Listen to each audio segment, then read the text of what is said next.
आकाशवाणी नागपूर. राम औरंगाबादकर आपल्याला प्रादेशिक बातम्या देत आहे. ठळक बातम्या. प्रकाशाचा सण दीपावलीचा राज्यासह सर्व देशभर उत्साह. पंतप्रधान नरेंद्र मोदी यांनी हिमाचल प्रदेशात लेप्चा इथं सैनिकांसोबत केली दिवाळी साजरी. गाझामध्ये शिफा रुग्णालयाला वेढा घालण्यात आलेला नसल्याचं इस्रायली संरक्षण दलाचं स्पष्टीकरण. आणि एकदिवसीय क्रिकेट विश्वचषक सामन्यात आज अखेरचा साखळी सामना बेंगळुरू इथं होत असून भारतानं नेदरलँडपुढं 401 धावांचं उद्दिष्ट ठेवलं. दरम्यान उपांत्य फेरीत भारत, न्यूझीलंड आणि ऑस्ट्रेलिया, दक्षिण आफ्रिका लढत होणार. प्रकाशाचा सण दीपावली आज सर्वत्र पारंपरिक उत्साहानं साजरा होत आहे.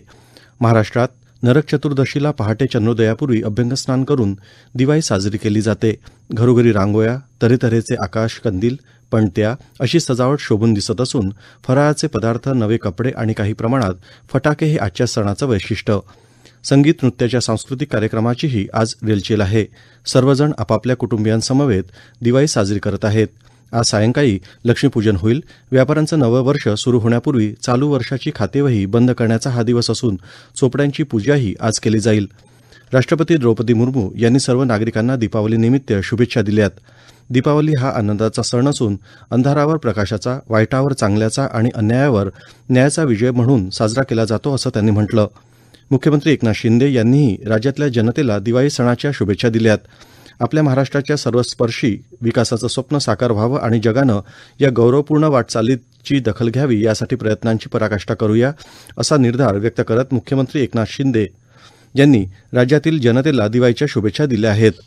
आपण निसर्गपूजक आहोत, आपले सणही तोच संदेश देतात. म्हणूनच स्वच्छतेचं पालन करूया. सणांचा आनंद घेताना पर्यावरणाची काळजी घेण्याची जबाबदारी सुद्धा आपली आहे असं शिंदे यांनी आपल्या शुभेच्छा संदेशात म्हटलं आहे. कर्मयोगी संत गाडगेबाबांचं अंतिम श्रद्धास्थान असलेल्या अमरावती जिल्ह्यातील श्री गाडगे महाराज संस्था श्री क्षेत्र नागरवाडी इथं आश्रमशाळेतील गोरगरीब आदिवासी मुलांकरिता दीपावली आनंद उत्सव सोहळ्याचं विशेष आयोजन करण्यात आलं होतं. आज पहाटे सकाळी 5 वाजतापासून आश्रमशाळेतील विद्यार्थ्यांना उटणे लावून त्यांचं अभ्यंगस्नान घालून औक्षण करण्यात आलं. यानंतर गोपाला गोपाला देवकीनंदन गोपाला गजरात संपूर्ण नागरवाडी इंद्रभुवनच्या परिसरात स्वच्छता अभियान राबविण्यात आलं. त्यानंतर उपस्थित सर्वांना दिवाळी फराळाचा आस्वाद यावेळी घेतला. यवतमाळच्या पुसद इथल्या माणुसकीची भिंत फाउंडेशननं वंचितांसोबत दिवाळी सण साजरा केला. रस्त्यावर भटकणाऱ्या या वंचितांची दाढी कटिंग करून त्यांना अभ्यंगस्नान घालून नवे कपडे देण्यात आले. महिलांना साडी, लहान मुलांना कपडे आणि सगळ्यांना फराळ वितरित करून त्यांना मिष्ठान्न भोजन देण्यात आलं. गेल्या 8 वर्षापासून माणुसकीची भिंत कडून हा उपक्रम राबविण्यात येतो. शिवाय दररोज गरजू आणि रुग्णांना अन्नदान केलं जातं. केंद्र सरकारच्या विविध योजना लक्षित लाभार्थ्यांपर्यंत पोहोचाव्या यासाठी केंद्र आणि राज्य शासनाच्या वतीनं देशभरासह नाशिकमध्ये 15 ते 22 नोव्हेंबर दरम्यान विकसित भारत संकल्प यात्रा पहिल्या टप्प्यात होणार आहे. या संदर्भात नाशिकचे जिल्हाधिकारी जलज शर्मा यांनी दूरदृश्य प्रणालीद्वारे बैठक घेतली आणि सर्व शासकीय यंत्रणांनी ही यात्रा यशस्वी करण्यासाठी सूत्रबद्ध नियोजन करावं असं आवाहन केलं. 15 नोव्हेंबरला केंद्रीय आरोग्य आणि कुटुंब कल्याण मंत्री डॉ. भारती पवार यांच्या हस्ते या यात्रेचा शुभारंभ होणार आहे. स्थानिक पातळीवर लोकप्रतिनिधी, लाभार्थी आणि नागरिकांचा सहभाग वाढवून ही यात्रा यशस्वी करावी असं जिल्हाधिकारी शर्मा यांनी सांगितलं. महात्मा ज्योतिबा फुले संशोधन आणि प्रशिक्षण संस्था अर्थात महाज्योती नागपूर संस्थेमार्फत 25-26 ऑक्टोबर 2023 रोजी एमपीएससी राज्यसेवा पूर्व प्रशिक्षणाच्या प्रवेशासाठी एकूण 8 शिफ्टमध्ये परीक्षा घेण्यात आलेली होती. परीक्षेकरता एकूण 39,786 उमेदवार पात्र होते. यामध्ये 19,173 उमेदवारांनी प्रत्यक्षात परीक्षा दिली. महाज्योतीनं राज्यसेवा प्रशिक्षणाच्या प्रवेशासाठी घेण्यात आलेल्या चाळणी परीक्षेच्या उत्तरपत्रिका प्रसिद्ध करून विद्यार्थ्यांकडून आक्षेप मागविले होते. त्यानुसार विद्यार्थ्यांकडून प्राप्त झालेल्या आक्षेप परीक्षा घेणाऱ्या एजन्सीला पाठवण्यात आलं आणि आवश्यक त्या सुधारणा करून अंतिम उत्तरपत्रिका तयार करण्यात आल्याची माहिती महाज्योती प्रशासनातर्फे प्रसिद्ध पत्रकाद्वारे देण्यात आली आहे. सुधारित निकाल प्रसिद्ध करताना प्रारूप निकाल प्रसिद्ध करण्यात येईल. त्यावर विद्यार्थ्यांचा आक्षेप मागविण्यात येईल आणि संपूर्ण प्रक्रिया पूर्ण करूनच अंतिम निकाल प्रसिद्ध करण्यात येईल. त्यामुळे विद्यार्थ्यांनी निकालाबाबत मनात कोणतीही शंका बाळगू नये असं आवाहन महाज्योतीमार्फत करण्यात येत आहे. पंतप्रधान नरेंद्र मोदी यांनी आज हिमाचल प्रदेशातील लेपचा इथं सैनिकांसोबत दिवाळी साजरी केली. या जवानांना संबोधित करताना पंतप्रधानांनी टिप्पणी केली की दिवाळीच्या सणाचं एकत्रीकरण आणि जवानांच्या शौर्याचं गुणगान हा देशातील प्रत्येक नागरिकासाठी प्रबोधनाचा क्षण आहे. भारताच्या सीमावर्ती भागातील जवानांसह त्यांनी दिवाळीच्या शुभेच्छा दिल्यात. देशातील शेवटचं गाव जे आता पहिलं गाव म्हणून ओळखलं गेलं आहे. आपला अनुभव कथन करताना पंतप्रधान म्हणाले की जिथे कुटुंब असेल तिथं सण असतो आणि कर्तव्याच्या भक्तीच्या सीमारेषेच्या सुरक्षेसाठी सणांच्या दिवशी कुटुंबापासून दूर राहण्याची परिस्थिती निर्माण होते. ते म्हणाले की 140 कोटी भारतीयांना तुमचं कुटुंब मानण्याची भावना सुरक्षा कर्मचाऱ्यांना उद्देशाची जाणीव देते. ते पुढे म्हणाले, देश तुमचा ऋणी असून प्रत्येक घरात तुमच्या सुरक्षेसाठी एक दिवा पेटवला जात आहे. या प्रादेशिक बातम्या आपण आकाशवाणीच्या नागपूर केंद्रावरून ऐकत आहात. आमच्या केंद्रावरील सर्व बातम्या ऐकण्यासाठी आणि ताज्या घडामोडी जाणून घेण्यासाठी Marathi news Nagpur all India radio या आमच्या यूट्यूब चॅनलला नक्की सबस्क्राईब करा. गाझामध्ये शिफा रुग्णालयाला वेढा घालण्यात आला नसल्याचं इस्रायली संरक्षण दलाचे प्रवक्ते डॅनियल हगारी यांनी स्पष्ट केलं आहे. गाझाच्या नागरिकांना शिफा रुग्णालयाच्या दक्षिणेकडून सुरक्षित मार्गाने बाहेर पडण्यासाठी वाट करून देण्यात येत असल्याचं इस्रायली संरक्षण दलांनी म्हटलं आहे.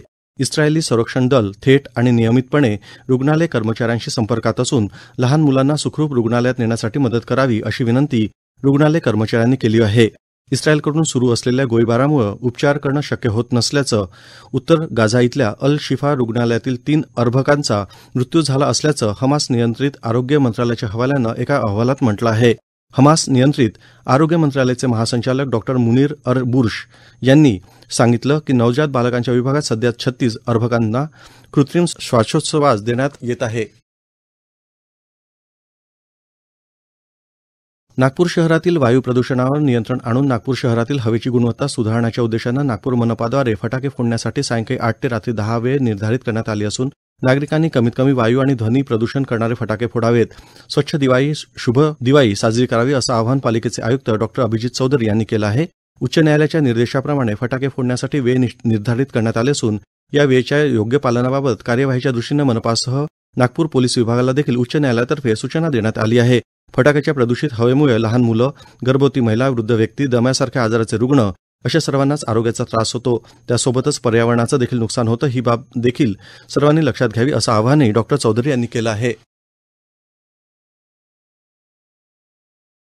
राज्य सरकारच्या सांस्कृतिक कार्य विभागातर्फे दिल्या जाणाऱ्या विविध पुरस्कारांची घोषणा काल करण्यात आली. यंदाच्या गानसम्राज्ञी लता मंगेशकर पुरस्कार ज्येष्ठ गायक सुरेश वाडकर यांना जाहीर झाल्याची सांस्कृतिक कार्यमंत्री सुधीर मुनगंटीवार यांनी घोषणा केली. सांस्कृतिक कार्य संचालनालयाच्या वतीनं दरवर्षी दिला जाणाऱ्या जीवनगौरव पुरस्काराच्या रकमेत दुप्पट वाढ करण्यात आली आहे, तर राज्य सांस्कृतिक पुरस्काराची रक्कम तिप्पट करण्यात आली आहे. 2022चा भारतरत्न पंडित भीमसेन जोशी शास्त्रीय संगीत जीवनगौरव पुरस्कार पंडित उल्हास कशाळकर यांना, तर यावर्षीचा पुरस्कार पंडित शशिकांत मुळे यांना जाहीर झाला आहे. नटवर्य प्रभाकर पणशीकर रंगभूमी जीवनगौरव पुरस्कार 2022 सुहासिनी देशपांडे यांना, तर 2023 साठी अशोक समेळ यांना जाहीर झाला आहे. संगीताचार्य अण्णासाहेब किर्लोस्कर संगीत रंगभूमी जीवनगौरव पुरस्कारासाठी 2022 वर्षाकरता नयना आपटे यांची, तर यावर्षीसाठी पंडित मकरंद कुंडले यांची निवड झाली आहे. प्रयोगात्मक कलेच्या क्षेत्रातील अभ्यासक आणि पत्रकार, विविध स्थानिक आणि पारंपरिक लोककला आणि मौखिक परंपरा जपणाऱ्या व्यक्ती संस्थांसह या क्षेत्रातील तंत्रज्ञान विभागात काम करणाऱ्यांनाही पुरस्कार देण्यात येणार आहेत. छत्रपती संभाजी नगर इथल्या डॉ. बाबासाहेब आंबेडकर मराठवाडा विद्यापीठाला नाव देण्यासाठी बाबासाहेबांच्या अनुयायांनी संघर्ष केला. नामांतराच्या या संघर्षात 20 जणांनी बलिदान दिलं. आंबेडकरी जनतेच्या 16 वर्षाच्या अविरत संघर्षानंतर यश मिळून अखेरीस 14 जानेवारी 1994 रोजी डॉ. बाबासाहेब आंबेडकर मराठवाडा विद्यापीठ असं नामांतर अस्तित्वात आल्याचं प्रतिपादन पीपल्स रिपब्लिकन पार्टीचे राष्ट्रीय अध्यक्ष प्राध्यापक जोगेंद्र कवाडे यांनी नागपुरात काल रामबाग इमामवाडा इथल्या लाँग मार्च चौकातील स्मारकस्थळी केलं. विद्यापीठ नामांतराच्या मागणीसाठी लाँग मार्चच्या 44व्या वर्धापन दिनानिमित्त पीपल्स रिपब्लिकन पक्षाच्या वतीनं राज्यासह नागपुरात शहीदांना मानवंदना देण्यात आली, त्यावेळी ते बोलत होते.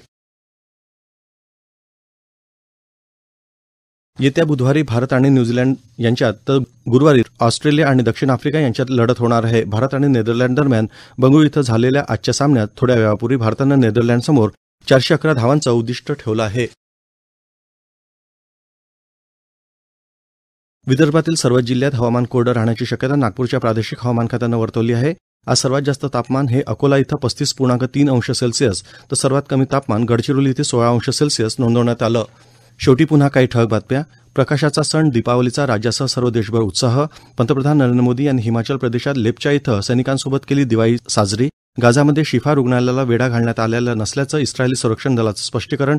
आणि एकदिवसीय क्रिकेट विश्वचषक सामन्यात आज अखेरचा साखळी सामना बेंगळुरू इथं होत असून भारतानं नेदरलँडपुढं 411 धावांचं उद्दिष्ट ठेवलं. याबरोबरच हे प्रादेशिक बातमीपत्र संपलं. नमस्कार.